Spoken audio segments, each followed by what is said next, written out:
Y bueno, ya lo decía el Señor, ¿no? Así sean dos o uno, pues predicaremos la palabra con todo ese entusiasmo. Mire, hermano, hoy vamos a ver un tema hermoso. Y yo sé que para ustedes a lo mejor es un tema que ya conocen, que es un tema muy usual, hemos hablado mucho de ello, pero quiero que usted en cada oportunidad que tenga de repasar estos temas, encuentre algo nuevo. ¿Ok? La clase pasada, para los que no estuvieron, vimos el tema del juicio de Jesús y escudriñamos a profundidad lo que significó o lo que sucedió en el juicio de Jesús. Uriel, ¿tú nos podrías decir qué aprendiste la clase pasada? ¿Qué fue lo más importante para ti respecto al juicio de Jesús? Fue injusto y aprendió respecto al Sanedrín. ¿Cuántas personas integraban el Sanedrín? 70. Y quiero hacer hincapié en esto porque hubo una información que se dio la clase pasada. ¿Cuántas personas juzgaron a Jesús? De esas 70 en el Sanedrín. Uriel dice 70, o sea que unanimidad. ¿Alguien tiene otro dato? Hoy vamos a aprender algo respecto a ello. Lo que yo les mencioné en la clase pasada es que el Sanedrín era la justicia perfecta. Hasta el día de ahora no hay una ley, no hay una constitución, no hay un juzgado mejor que el que los judíos llevaban a cabo, porque la ley es provista por Dios. Sin embargo, en el juicio de Jesús, como bien lo dijo Uriel, hubo muchas irregularidades porque eran los deseos del hombre, no era la ley de Dios. Se aplicó a medias, y cuando tú aplicas algo a medias, pues está mal hecho, está mal aplicado. ¿Ok? Entonces, hoy vamos a aprender algo, lo que comentaba y retomo. Una de las leyes que el Señor decía es que si las 70 personas del Sanedrín juzgaban a la persona como culpable, la persona tenía que ser libre, tenía que ser puesta en libertad. ¿Te acuerdas por qué? Porque decía el Señor, entonces fue un juicio incorrecto. Porque en un juicio tiene que haber una parte defensora y una parte acusadora. Si 70 le acusaron, no tuvo derecho a ser defendido. Por tanto, es un juicio mal hecho, la persona tiene que quedar en libertad. ¿Ok? ¿Estamos? Bueno, hoy vamos a aprender respecto a eso un poco, se va a mencionar, y por eso es que lo traje aquí para que ustedes lo recuerden. Nuestro versículo clave lo vamos a encontrar en el libro de Marcos, recordándoles que con este estudio terminamos el estudio del Evangelio de Marcos. Buscáis a Jesús Nazareno, el que fue crucificado, ha resucitado, no está aquí. Mirad el lugar en donde le pusieron. Marcos 16, versículo 6. Si alguien de ustedes no tiene Biblia, puede levantar su mano, le van a hacer llegar una. Si usted tiene su Biblia en su celular o en su mano, por favor, manténgala allí, porque yo soy bien pediche y me encanta pedir que lean. Lectura en clase, vamos a leer Marcos 15. Honestamente es que yo casi nunca suelo leer todas las lecturas porque me gusta un poco más explicar, pero sí les pido aportaciones de repente. ¿Okay? Es importante recordar que el plan de Dios, hermano, desde la fundación del mundo era que Jesús fuera el sacrificio que salvaría a la humanidad perdida. Y en este sentido hablamos de Judas también la clase pasada. El Señor sí tenía un plan y Jesús era su hijo, el que iba a venir a ser el Cordero, el que iba a venir a libertarnos. Pero de ahí en más, el hecho de que las personas se dispusieran fue una decisión. Fue una decisión de los discípulos seguir a Jesús, fue una decisión de Judas entregarle a Jesús. No es que Judas ya estuviera condenado a esa vida, es que él decidió esa vida al final de cuentas, ¿ok? Esta historia familiar de la muerte y resurrección de Cristo puede brindarnos consuelo respecto a los planes de Dios para nosotros. Jesús vivió 33 años, su ministerio duró 3 años y medio aproximadamente, ¿ok? Pero el final fue muy triste, fue muy duro aparentemente para nosotros como carne, como humanos, ¿no? Y a veces nosotros podemos pensar que lo que está sucediendo en nuestras vidas es aún más trágico, es algo más doloroso, es injusto. Pero tú tienes que pensar en que la palabra de Dios dice que sus pensamientos son más grandes que vuestros pensamientos. Los planes de Dios son perfectos para tu vida y la mía. Lo comprendamos o no. Esto es algo que a ti te tiene que motivar a que tú comprendas que al final de cuentas hay un propósito de Dios para tu vida. Hay que recordar esto ante las experiencias agradables o desagradables, como se los decía, ¿ok? ¿Te acuerdas cuál era la actitud de Cristo frente a su juicio? ¿Cómo podrías determinar tú, nena, qué era la actitud de Cristo? Sumisión. ¿Qué otra cosa puedes tú opinar respecto al juicio de Dios? ¿Alguien más? ¿Tú cómo crees que fue la actitud de Cristo en su juicio? Obediencia, sumisión, humillación, ¿cómo? Confianza total en Dios. Y esa actitud es la actitud que tú y yo tenemos que demostrar todos los días, bajo cualquier circunstancia de nuestras vidas. No es fácil, definitivamente no lo es. Ok, arrancamos. Marcos capítulo 15, versículo del 16 al 32. Abran sus Biblias, por favor. Hoy tenemos un invitado especial, Dani, no creas que no te he visto. Te vamos a recibir muy bien con lectura y todo, amén. Marcos capítulo 15, del 16 al 32. Dice la palabra del Señor. Entonces los soldados le llevaron desde el atrio, esto es, al pretorio, y convocaron a toda la compañía. Y le vistieron de púrpura y poniéndole una corona tejida de espinas, comenzaron luego a saludarle: salve, rey de los judíos. Y le golpeaban en la cabeza con una caña y le escupían y puestos de rodillas le hacían reverencias. Después de haberle escarnecido, le desnudaron la púrpura y le pusieron sus propios vestidos y le sacaron para crucificarle. Y obligaron a uno que pasaba, Simón de Cirene, padre de Alejandro y de Rufo, que venía del campo, a que le llevase la cruz, y le llevaron a un lugar llamado Gólgota, que traducido es lugar de la calavera, y le dieron a beber vino mezclado con mirra, mas él no lo tomó. Cuando le hubieran crucificado, repartieron entre sí sus vestidos, echando suerte sobre ellos para ver qué se llevaría cada uno. Era la hora tercera cuando le crucificaron, y el título escrito de su causa era Rey de los Judíos. Crucificaron también con él a 2 ladrones, uno a su derecha y el otro a su izquierda, y se cumplió la escritura que dice: y fue contado con los inicuos.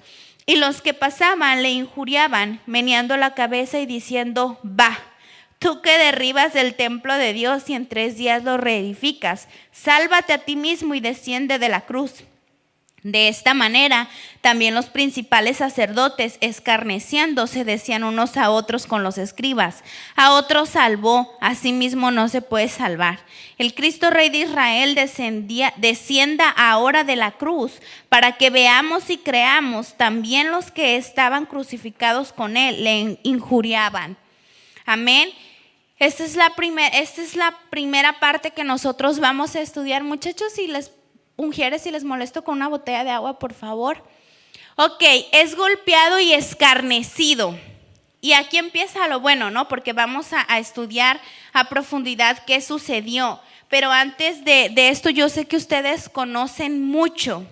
Y yo quiero que lo lleves, muchas gracias. Yo quiero que lo lleves al pensamiento de tu vida, ¿ok?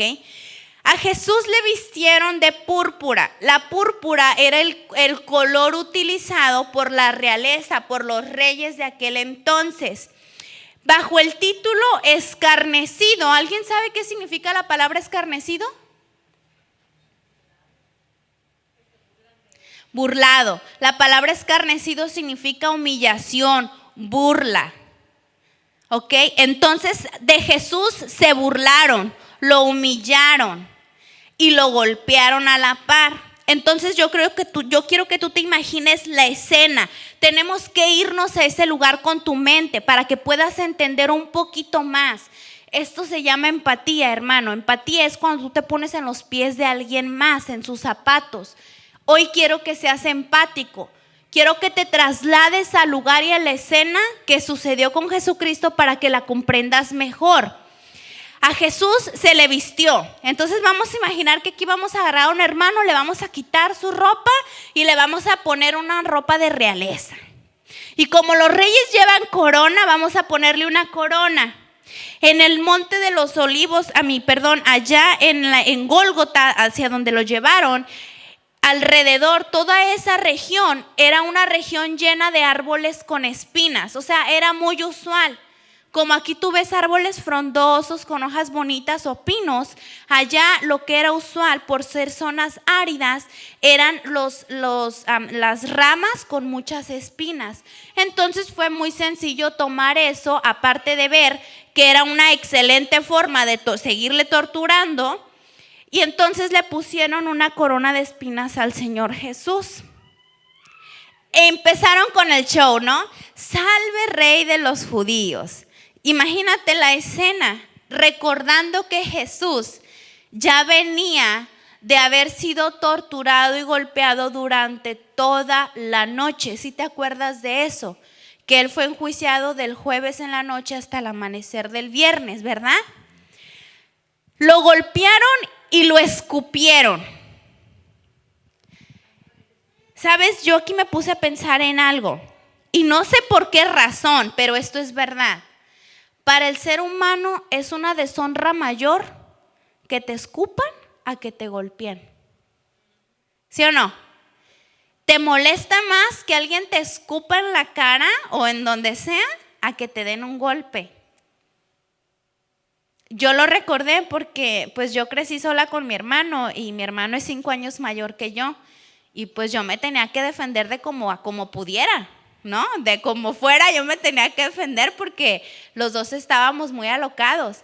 Y me acuerdo que en una ocasión, en un pleito muy fuerte que tuvimos, yo ya no encontraba cómo defenderme. Y lo único que vino en mí fue, pues le voy a escupir. No, hombre, hermano, no hubiera hecho eso. Yo siento que ya me mataba, si no es que mi mamá me quita de ahí. Porque para él eso, y fue algo, lo que yo quiero llevarlo es que para mi hermano eso que yo hice, a mi hermano no simplemente es que le dio coraje, después de eso él lloraba mucho y decía que había sido una humillación muy grande lo que yo le había hecho. Y es que para nosotros es así como el escupir, es como algo asqueroso, como algo sucio. Pues a Jesús también le escupieron, aparte de golpearle. O sea, él sufrió las humillaciones más terribles. Le hacían reverencia fingiendo tomarle y honrarle como príncipe o como rey. O sea, era todo un show lo que estaban haciendo ahí, era toda una escena de burla. Y yo pensaba en el corazón de estos hombres. ¿Cómo tiene que ser el corazón de una persona que aparte de que va a asesinar, se está riendo y se está burlando de esa manera de una persona que va a perder su vida? O sea, yo no encuentro, y actualmente tú sabes que la violencia que existe es bien grande. En México, lamentablemente donde nosotros somos, es ya normal encontrar a descuartizados en el jardín, en la esquina, en el mercado. Ya es la nota de todos los días. Y se tiene que tener una sangre muy fría para hacer eso. Pero cuando tú llevas a la tortura a la persona y a la burla, yo creo que ya no hay nombre. O sea, no se explica cómo tu corazón tiene que estar tan duro, tan sucio y entenebrecido para actuar así. A Jesús le sacaron finalmente, después de que le estuvieron haciendo todo esto, le sacaron para crucificarle según el plan de Dios. Ya ellos terminaron de burlarse, de quitarle la ropa y dijeron, bueno, pues ya, agarra tus cosas y vete. Obligaron a Simón de Cirene a llevar la cruz. Ojo aquí. Jesús fue detenido el jueves en la noche. ¿Te acuerdas qué estaba haciendo Jesús el jueves durante el día? ¿Qué sucedió antes de que él fuera al Getsemaní a orar? Fuerte porque no les escucho. ¿No sabes qué pasó? La Santa Cena. La última cena, ¿ok? Acuérdate que ellos estaban celebrando la fiesta de los panes, ¿verdad? Entonces ellos tuvieron una preparación durante todo el día. Jesús no era que se levantaba a las 11 de la mañana, se rascaba el ombligo a ver qué iba a hacer. No, el Señor estaba, para empezar, orando de día y de noche, y temprano Él estaba empezando sus actividades. Y ese día el Señor predijo, aparte de predecir su muerte ya, Él empezó con la preparación. Prepararon todo lo que iban a disfrutar de esa última cena. Fueron, cenaron, terminaron de cenar y se fueron a orar. ¿Te acuerdas cuántas horas pasaron ahí orando? No, hombre, pues van a leer la Biblia y van a ver cuántas horas pasaron ahí. Tampoco no se las voy a decir todas. Es cuando el Señor viene y les habla y les dice a los discípulos: ayúdenme a orar, y ninguno le ayudó, y finalmente Él ora solo. Es a esa hora en la noche cuando el Señor es prendido, es llevado a prisión. Jueves en la noche, ponle tú a qué horas te gustaría que Él hubiera tenido el último alimento en su estómago. 7 de la tarde, 8 más o menos, una cena normal. Ok, ¿tú crees que durante toda la noche que Él estuvo en juicio se le ofreció un vaso de agua? Si tú pasas despierto las 8 horas o 10 por lo menos de la madrugada, ¿no te va a dar hambre?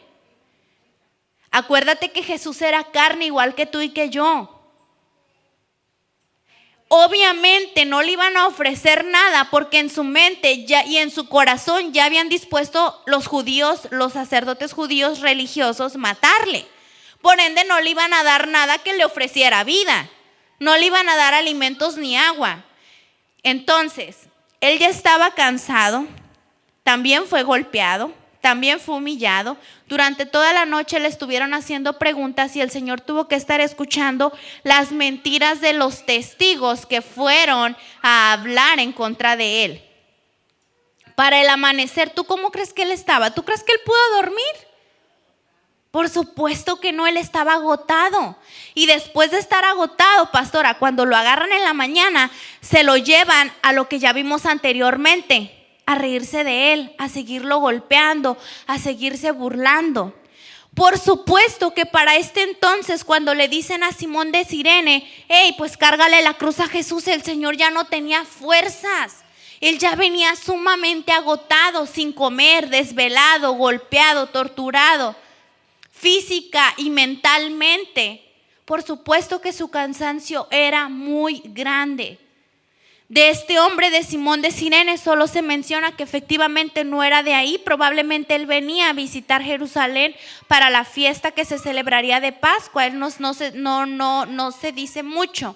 La cosa es que este hombre simplemente lo obligan los soldados. Tú le vas a cargar la cruz, y bueno, Él le ayuda. Yo me imagino que este hombre se llevó una bendición muy grande con Dios, porque imagínate, ¿no? Le ayudó al Señor. Por el dolor que Jesús tenía tan grande, los latigazos que se les daban no son como los de ahora. A mi Uriel alguna vez me comentó que su papá le dio un chicotazo porque no quería meterse entre las vacas.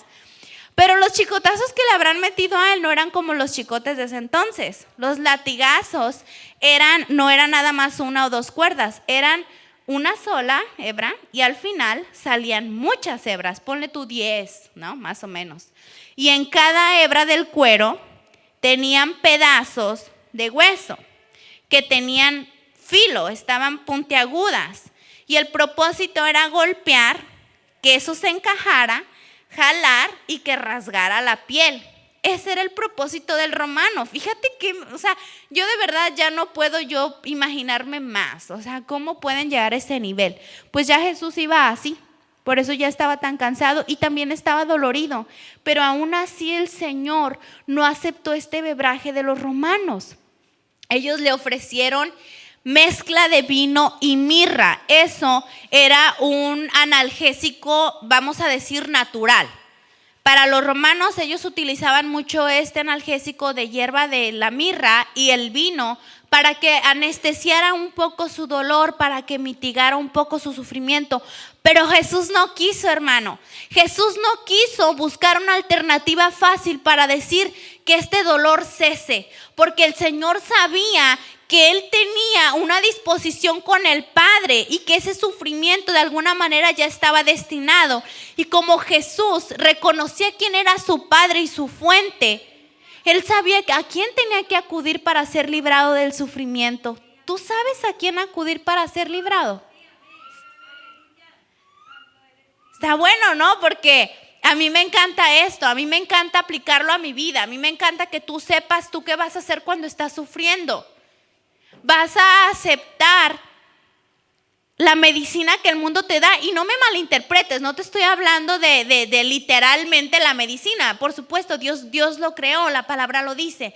Me refiero a las facilidades, las puertas y salidas fáciles para salir de tu problema. Tú tienes que comprender cuál es el plan de Dios para tu vida y cómo va a venir la ayuda. La ayuda no va a venir como tú quieres que venga, la ayuda va a venir como el Señor ha dispuesto que venga. Por ejemplo, estás atorado en una deuda económica y sobra todos los allí en Facebook, yo no sé, en todos lados, que te dicen, yo te presto. Pues si tienes un problema, luego lo arreglamos, yo te ayudo, lo solucionamos. ¿Bajo qué interés? Al final de cuentas te solucionan una deuda, pero te ganas una más grande, porque agarras un préstamo con intereses más grandes y tu deuda y tu problema no se acabó.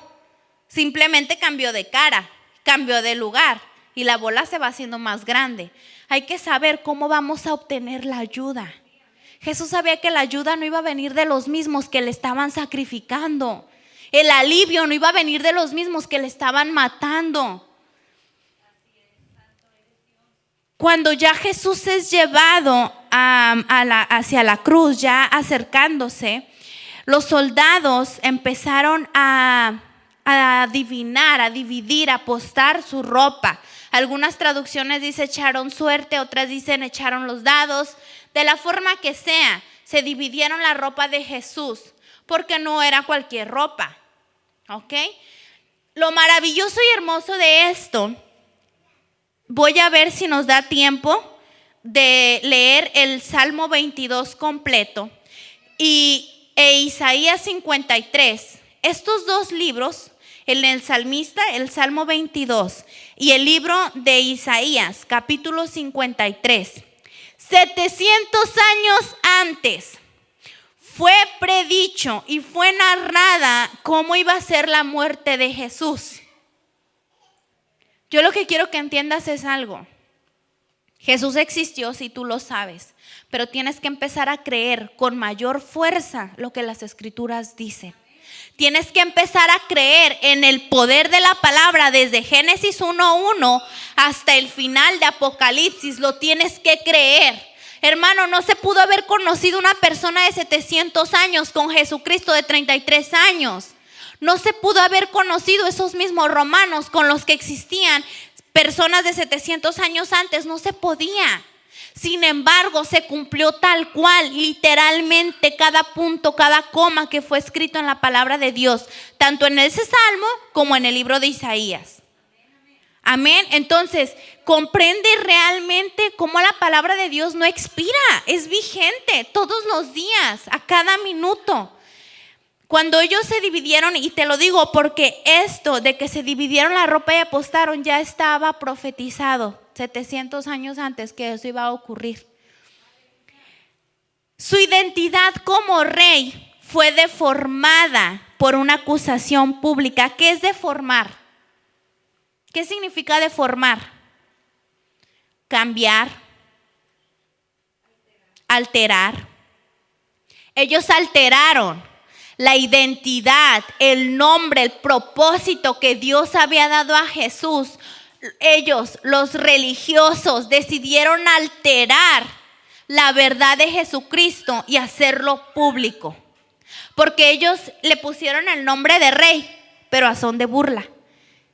Y él era el rey, pero sin burla. Él era el rey, él es el rey de reyes y señor de señores, sin alteraciones ni cambios. Él es el que es. Y ellos se atrevieron a alterar esa verdad. Por eso tú y yo podemos comprender todo lo que le vino al pueblo judío después. Todo lo que vive el pueblo judío hasta el día de ahora. Porque ellos mismos, hermanos, se dispusieron a que así fuera. Allí mismo en Gólgota, en su crucifixión, dice, él fue crucificado entre dos criminales. La humillación continuaba, el dolor continuaba, la manera en hacerlo ver como el peor continuaba. ¿Ok? Tú y yo sabemos que la crucifixión de cruz era la peor, era solo para criminales. Y la vez pasada hablábamos de Barrabás, ¿te acuerdas que sí? ¿Te acuerdas que Barrabás para ellos también era un criminal? ¿Por qué estaba acusado Barrabás?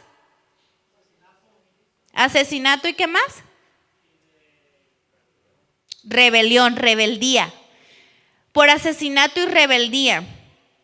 Y hasta cierto punto, bueno, ese es el juicio que los romanos dieron. Y es verdad, Barrabás mató soldados romanos durante las trifultas o durante las, ¿cómo se llama el nombre?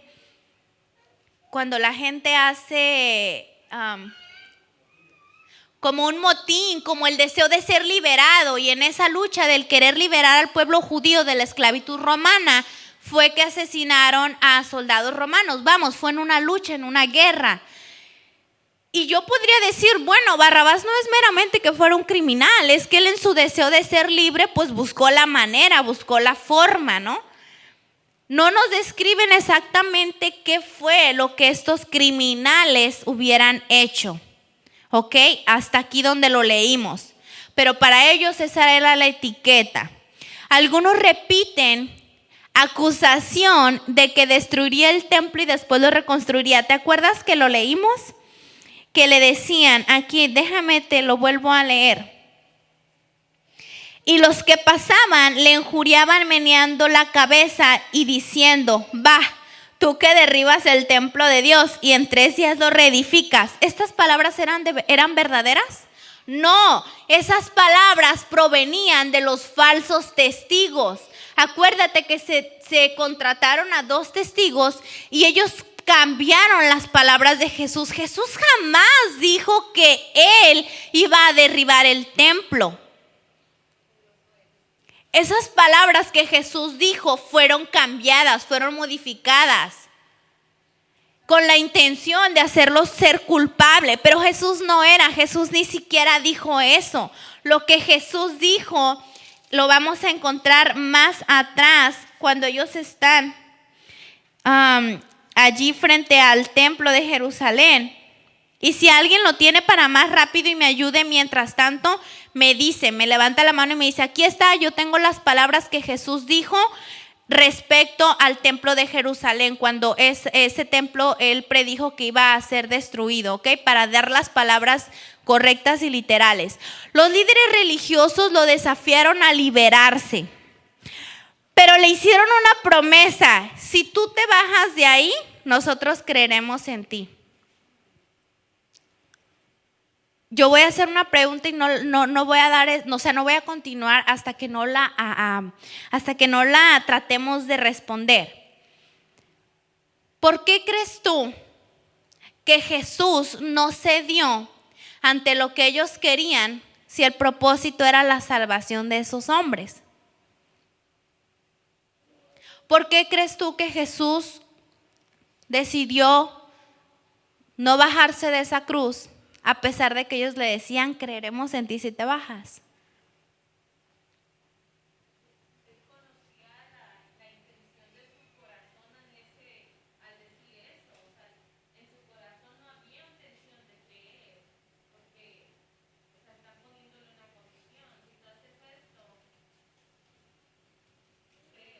Ok. Pero ¿y entonces tú crees que ellos ante ese hecho sobrenatural no hubieran creído?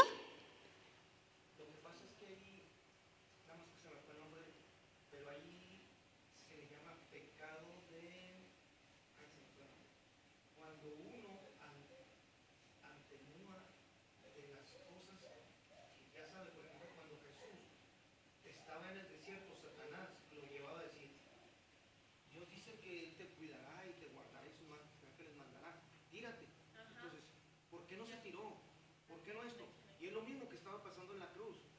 tenía el poder para bajarse. Pero ¿por qué no lo hizo?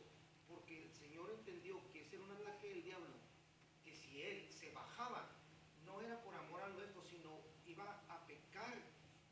Nada más que se me fue el nombre, está medio complicado el nombre. Iba a pecar, como diciendo un ego, por decir, para que me entiendan. Como desafiando que él iba a ser egoísta, él iba a ser fanfarrón. Amén. Porque él conocía el poder, ¿no? Porque él conocía la autoridad. Jesús sabía, hermano, que por medio, como dice el pastor, él sabía que él iba a incurrir en una ley con su padre si él hacía tal acto. Pero él sabía que por medio de su muerte hasta esas mismas personas hubieran podido adquirir salvación, porque la salvación iba a ser mayor para toda la gente que vendría después en las generaciones que él, en ese momento hacerlo. Ahora, también es otra verdad que ellos ya sabían de los hechos sobrenaturales de Jesús.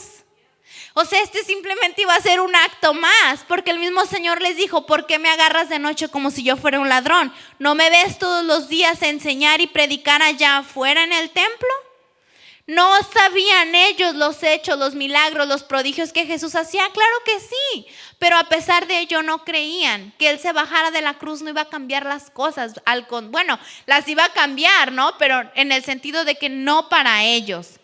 Ok, ¿alguien ya tiene la cita bíblica que les pedí?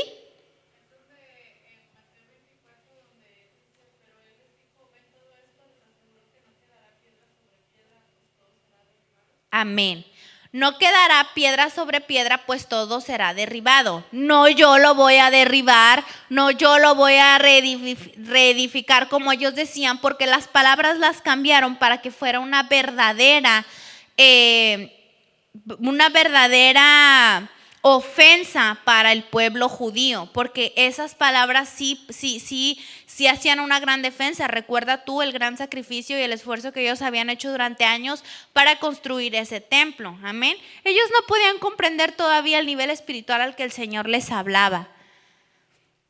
Jesús, al morir en la cruz, este es también otra parte y otra respuesta. Jesús no tenía tiempo de escuchar las tonterías que los romanos, que los sacerdotes, que los religiosos estaban hablando. Hermano, Jesús estaba en una cruz. Él estaba clavado de manos, de pies, herido completamente. Él no tenía tiempo, ni mente, ni energías de pensar y de escuchar. Jesús estaba puesta toda su atención en la salvación, en el propósito, en que fuera cumplido el propósito de Dios. Por eso no tenía tiempo de responder a tonterías, de escuchar incluso lo que ellos estaban diciendo. Su propósito y su disposición estaban en la salvación de que todos los que lo aceptarían. Y es que el plan de Dios requería que Él se sometiera. Ese era el propósito y la atención de Cristo en ese momento. No tenía tiempo de más, no tenía fuerzas de más. Él estaba en ese momento siendo crucificado, atormentado y adolorido, como tú y como yo hubiéramos podido ser, con el mismo dolor. Su dolor no fue mitigado. Fue así, literal, como con todo. Después de que Jesús es allí crucificado, vamos a ver los hechos de su muerte. Ya Jesús está en la cruz, ya pues padeció todo eso, ¿no? Ya llegó hasta ese momento. Hubieron 3 horas de total oscuridad. Dice la palabra de Dios, desde el mediodía hasta las 3 de la tarde. Hasta el día de ahora, después de más de 2000 años de la muerte del Señor, los únicos hechos que proveen una oscuridad total en pleno día se llaman eclipses solares. Y aún así no queda en total oscuridad la tierra. No ha habido un hecho tan grande que suceda esto, una oscuridad, tinieblas, pecado. 3 horas en total oscuridad. Empezaban los hechos sobrenaturales, hermano. ¿Cómo ellos no iban a darse cuenta? Por supuesto, en el momento que comenzaron a suceder todas estas cosas, ellos comprendieron lo que estaban haciendo. Jesús clamó: Eloi, Eloi, lama sabactani. Dios mío, ¿por qué me has abandonado? Yo creo vamos a alcanzar, pero bueno, me voy a poner un poquito más para poder leerlo completo. En el Salmo 22 vamos a leer solamente el versículo 1. Dios mío, ¿por qué me has desamparado? Mira qué hermoso. Así empieza, hermano, el Salmo 22 con esta profecía hermosa. Y era normal que el Señor se sintiera en ese momento así. Yo me imagino que era un acto de decir: Señor, líbrame ya de este dolor. ¿Tú te has puesto a pensar el dolor tan grande? Yo sé que aquí hay varias mujeres que han sufrido dolor de parto, pero ni aún tu dolor de parto se compara con el sufrimiento que Jesús estaba viviendo en esa cruz. Yo quise ponerme por un momento en el lugar del Señor y decir: ¿qué tanto dolor pudiste haber sentido tú que yo haya sentido en esta vida? Ninguno, porque no hemos estado en ese momento de sentir la muerte.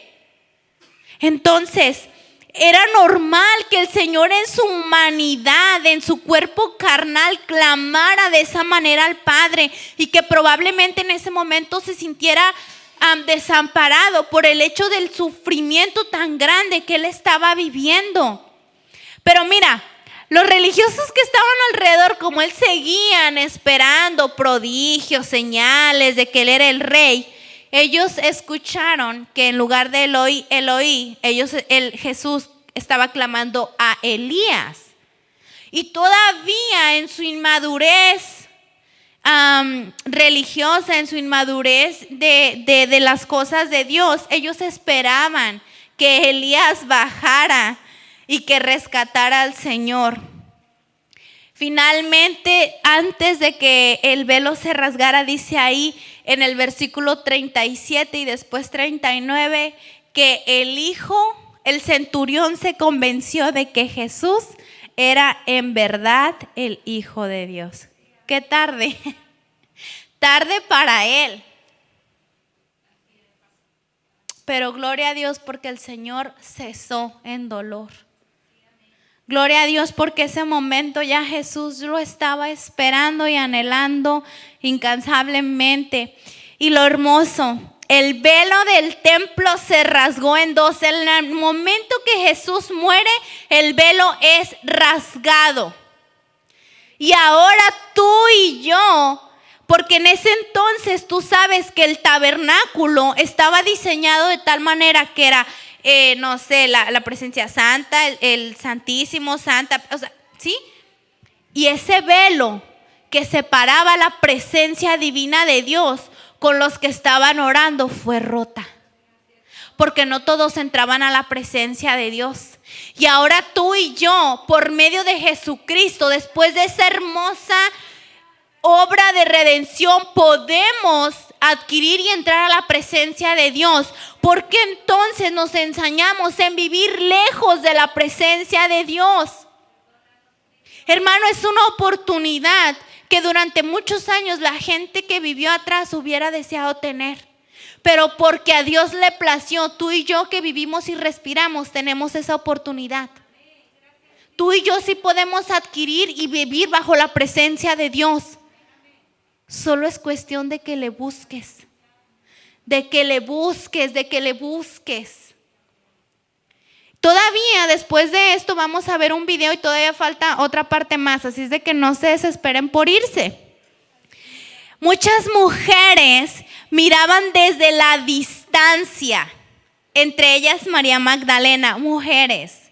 Las mujeres son muy mencionadas en toda esta parte del juicio de la crucifixión del Señor y de su resurrección. Las mujeres somos una bendición en el reino de Dios, amén, firmemente lo creo. Estas mujeres se dispusieron a pesar de todo estar ahí. Sus discípulos se fueron, pero estas mujeres son narradas y mencionadas que siempre estuvieron allí viendo cada suceso que pasaba con Jesús. Y es importante que estas mujeres estuvieran ahí porque ellas fueron testigos, un testigo clave de dónde fue puesto Jesús, para que pudiera haber testigos de su resurrección. Amén. Ok. Esto es durante la muerte, pero estos hechos sucedieron después de la muerte. Su muerte tuvo lugar un viernes, ¿verdad que sí? El día de preparación antes del día del reposo, el sábado no se hacía absolutamente nada, ese día no podía suceder nada de este tipo, entonces por eso sucedió el viernes. Y al inicio, muchos de ustedes no estaban, pero retomamos el tema del Sanedrín, de cómo Jesús fue enjuiciado. Y hablábamos de que eran 70 personas que participaban del Sanedrín. José de Arimatea era parte del Sanedrín. José de Arimatea y también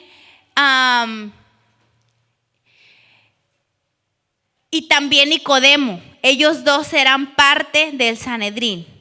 Y la palabra, lo único que nos menciona acerca de José de Arimatea es que él no estuvo de acuerdo en la acusación y en el juicio que se llevó a cabo con Jesús. Probablemente no está esclarecido. Probablemente José de Arimatea haya sido el único que haya declarado a favor de Jesús en el hecho de que ellos tenían que levantar la mano y decir: lo declaramos culpable, ¿cuántos levantan la mano? Lo declaramos inocente, ¿cuántos levantan la mano?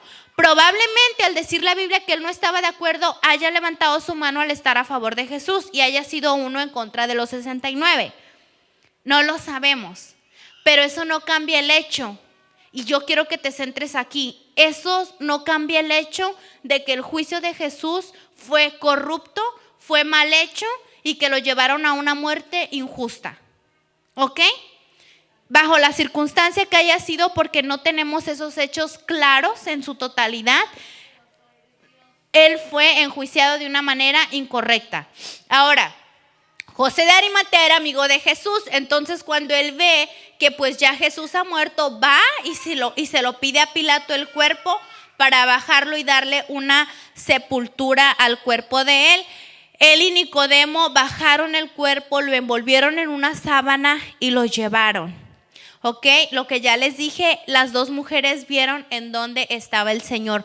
¿Me puedes poner ahora sí el video, por favor? Este video que vamos a ver, y les pido que si tienen en qué tomar nota, lo hagan, porque yo sé que esta no es la primera vez que ustedes van a adquirir esta información. Pero sí estoy segura que aunque no es la primera vez, es información que no dominan en su totalidad. Entonces, son hechos importantes que se van a mencionar sobre la muerte de Jesús desde un aspecto médico. Cómo surgió la muerte de Jesús médicamente y que está amparado bíblicamente. Entonces, si tú tienes en qué anotar, toma nota para que esto se te quede guardado y tengas ya la información a la mano, ¿ok?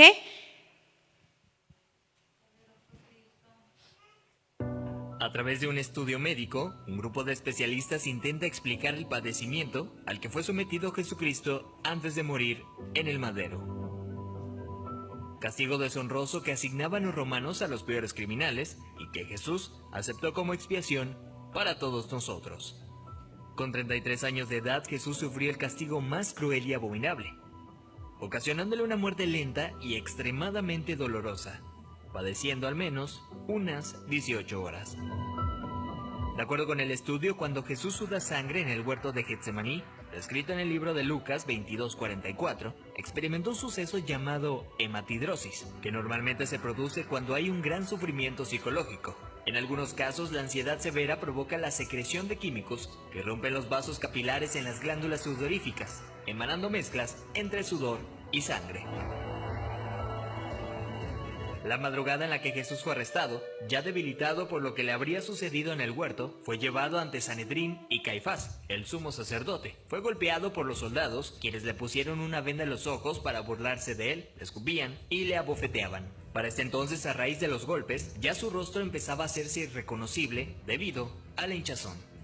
Los azotes que Cristo recibió de los romanos eran a causa de otro término terriblemente brutal. El látigo que utilizaban los soldados estaba compuesto por tiras de cuero trenzado con esferas de metal entretejidas. Cuando este impactaba contra la carne, provocaba severos moretones y contusiones, mismas que se abrían con los demás golpes. No contentos con esto, el artefacto con el que se flageló a Jesucristo también tenía pedazos de hueso afilado, provocando además cortadas profundas mientras lo golpeaban. De acuerdo con estudios realizados por historiadores forenses, con frecuencia, quienes eran flagelados con este tipo de látigos llegan a tener exposición de la espina dorsal debido al desgarramiento de la espalda, pues los golpes iban desde los hombros, pasando por la espalda y las piernas, hasta llegar a los muslos, produciendo que la carne del individuo cuelgue en forma de tiras. Mientras sucedía, en el interior de la persona, en este caso Jesucristo, se experimenta un dolor tan grande que debió llevarlo a una conmoción hipovolémica, es decir, que la persona a raíz de la gran pérdida de sangre sufre de taquicardia, pues el corazón acelera su ritmo intentando bombear una sangre que ya no existe, lo que a su vez conlleva una baja presión sanguínea, dando paso a la pérdida de la conciencia.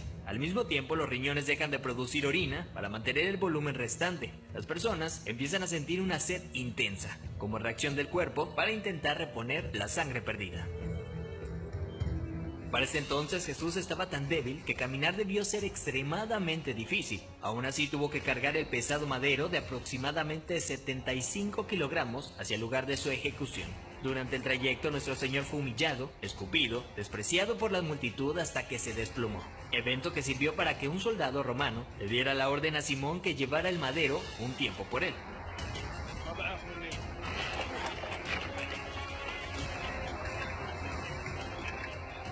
Luego de ello Jesús dice tener sed y le dan un trago de vinagre. Los criminales condenados a esta pena eran amarrados. No obstante, a Jesús le clavaron de forma horizontal, con las manos abiertas. La viga llamada patíbulum aún no se había unido al madero, colocado de forma vertical permanente. Los clavos que se usaban para este hecho eran de entre 13 a 18 centímetros de largo, afilados en punta, con el objetivo de que éste atravesara el nervio mediano. Al romperse ese tendón y poner las muñecas clavadas, Jesús fue forzado a utilizar todos los músculos de su espalda desgarrada para poder respirar. Ya colgado, casi sin poder respirar, al clavarle los pies en el madero, triturando los nervios de los pies, debió haber sufrido dislocación de los hombros, situación que se confirma en el Salmo 22:14, cuando dice: dislocados están todos mis huesos. Lo siguiente es una muerte lenta por asfixia. Conforme se iba disminuyendo la frecuencia respiratoria de Jesús, entra en lo que se llama acidosis respiratoria. Dicho en otras palabras, es cuando el dióxido de carbono de la sangre se disuelve con el ácido carbónico, lo cual produce un aumento notable en la acidez de la sangre, lo que lleva a que el pulso sea irregular. De hecho, al sentir su corazón latir de forma errática, hubiera sido un indicador claro para Jesucristo que estaba a punto de morir. Y es entonces cuando probablemente pudo haber pronunciado aquella frase: Padre, en tus manos encomiendo mi espíritu, para después morir de un paro cardíaco.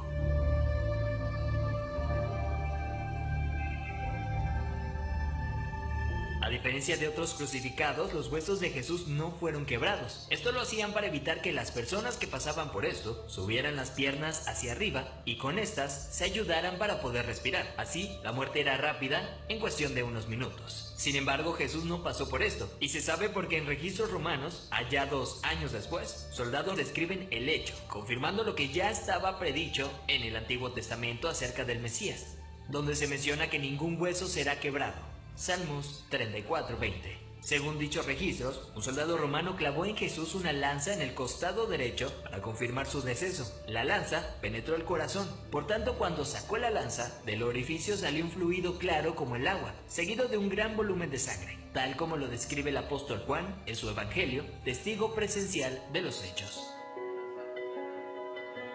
De acuerdo con la medicina, está más que evidenciado el sufrimiento que Jesús fue sometido siendo inocente. Esto es lo que sufrió el Hijo del Hombre para que tú y yo tengamos acceso al Padre y seamos perdonados. Amén. Veracidad News. Yo no sé qué tú sientes al ver este video, pero yo siento mucho dolor, siento mucha tristeza, siento mucha felicidad y siento que tú y yo no podremos nunca jamás responder como el Señor merece ser respondido. porque el padecimiento tal que Él vivió, lo vivió en carne, no lo vivió en una divinidad. Sin embargo, lo que a mí me encanta de esta parte es que a pesar, dicen ellos, los huesos de los pies tenían que ser quebrados para acelerar la muerte. Pero en Jesús no fue necesario, no lo hicieron. ¿Por qué razón? No sabemos. La verdad es que era que el Señor, la palabra de Dios ya estaba dispuesta en que eso no habría de suceder así. Y ahí es donde yo veo cómo el Señor jamás le dejó, cómo su Padre siempre estuvo con Él. A pesar de Él no haber padecido todavía esto, de que se le quebraran sus huesos, Él fue el primero en morir. Él murió antes que los demás. Entonces, el respaldo de su Padre, hermano, siempre estuvo ahí con Él. Jesús, al morir en la cruz, Él era el sacrificio, el Cordero de Dios que había venido para quitar el pecado del mundo. Con valentía impactemos la vida de aquellos que no conocen a Jesucristo. Hermano, con valentía. ¿Qué es con valentía? Se necesita gente valiente para defender el evangelio, pero gente que también viva el evangelio. Gente, cuando tú vas a hablarle a alguien, se necesita valentía. Valentía para ir a hablarle a quien no conoces de Dios. Valentía para hablarle a tu familia de Dios. Valentía para invitarlos a la casa de Dios. Valentía para vivir frente a ellos y a los demás lo que es Dios. Y hay algo bien importante aquí respecto al pecado. Porque nuestro mayor acusador es Satanás, y aún hasta el día de ahora Él quiere hacer desvaler lo que Jesús hizo en esa cruz por ti y por mí. Porque el cristiano, por ser cristiano, siente que no tiene derecho a pecar o que ya no puede pecar. Y no es que tengas el derecho, es que vas a seguir pecando. No vas a vivir en pecado, pero vas a pecar. Y Satanás viene y te miente diciendo: tú no tienes derecho al perdón. Claro que sí, sí tienes derecho al perdón, tienes derecho a arrepentirte. Si has fallado, solamente el Señor te pide: arrepiéntete de verdad y vuelve a sus caminos. Que tu arrepentimiento sea genuino, pero nada te puede separar del amor del Padre. Dice también la porción de la palabra: y por si pecaren, tienen abogado para con Dios. Hermano, tienes a alguien que te justifica cada día de tu vida, porque sin Él no podríamos acceder al Padre. Entonces, hay cosas que el cristiano necesita saber, porque el pecado es la principal causa de que el cristiano se vaya del camino de Dios, porque se siente indigno. Y la verdad es que todos somos indignos. Pero el Señor en su gracia y en su amor nos ha dado eso que no merecemos, ese regalo tan hermoso. Jesús resucitó y ascendió. Las mujeres descubren que Cristo ha resucitado. Después del día de reposo, ellas vinieron muy de mañana, muy temprano,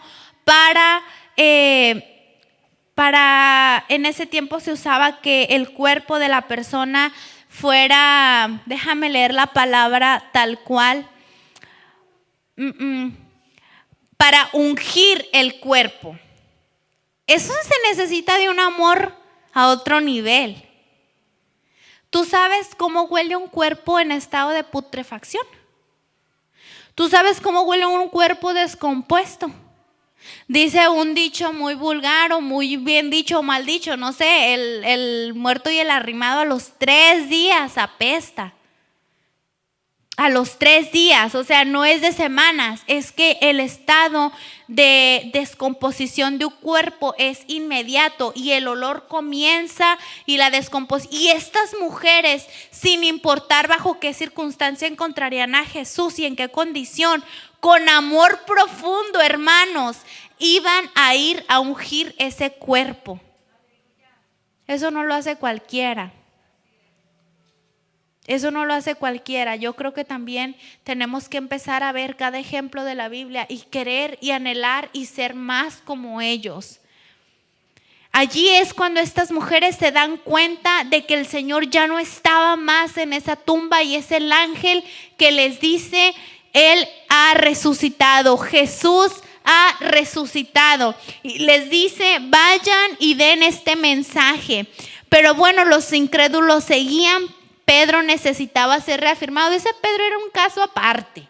O sea, Pedro era una cosa muy especial. Ya lo vimos la semana pasada, cuando Pedro negó al Señor Jesucristo, pero a su vez el Señor tenía su mirada puesta en Pedro, nunca le dejó. A pesar de que Pedro no creyó esto, bueno, no importa, voy a tener que ir directamente y hablar con Pedro.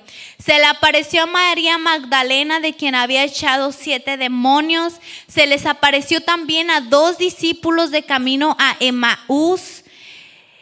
Y se les apareció a los discípulos, los reprendió por su incredulidad, por su dureza de corazón y su falta de fe. Que Jesucristo no venga a reprendernos a ti y a mí por estas 3 cosas, porque aún son actuales en el Evangelio. Hay gente que no cree en el bautizo del Espíritu Santo, hay gente que no cree en el hablar en lenguas, hay gente que no cree en los milagros, tantas cosas que la gente decide no creer y creen en lo que ellos quieren. Pero la palabra no es lo que tú quieres. Todo lo que está escrito es real y es verdad y es vigente.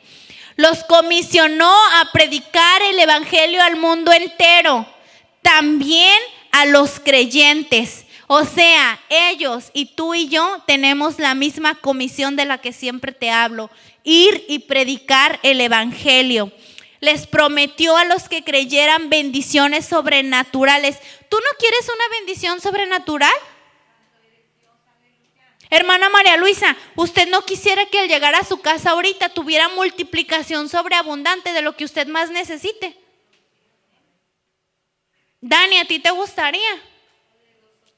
Claro que sí. No hay quien no quiera la bendición sobrenatural. El problema es que no queremos buscar esa bendición.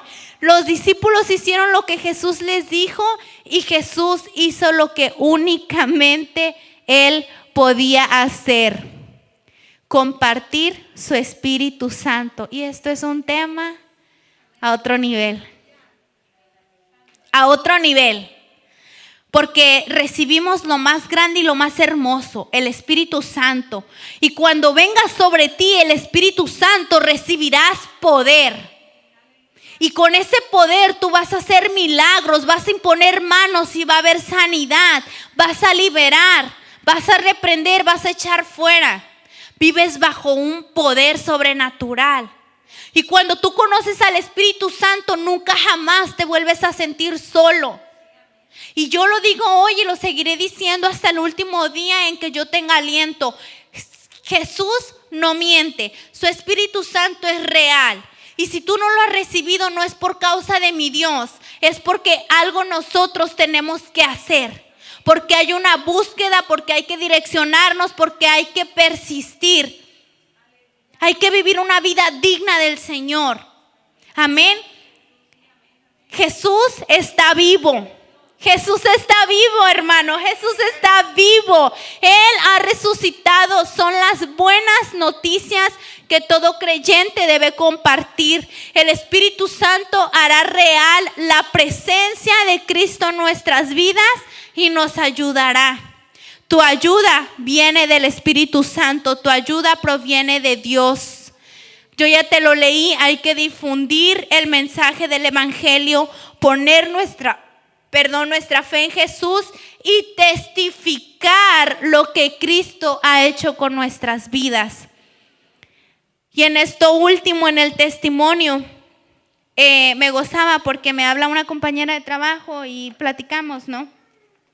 Y me dice, fíjate que yo metí a trabajar ahí a otra persona con la que trabajé cuando llegué a Estados Unidos.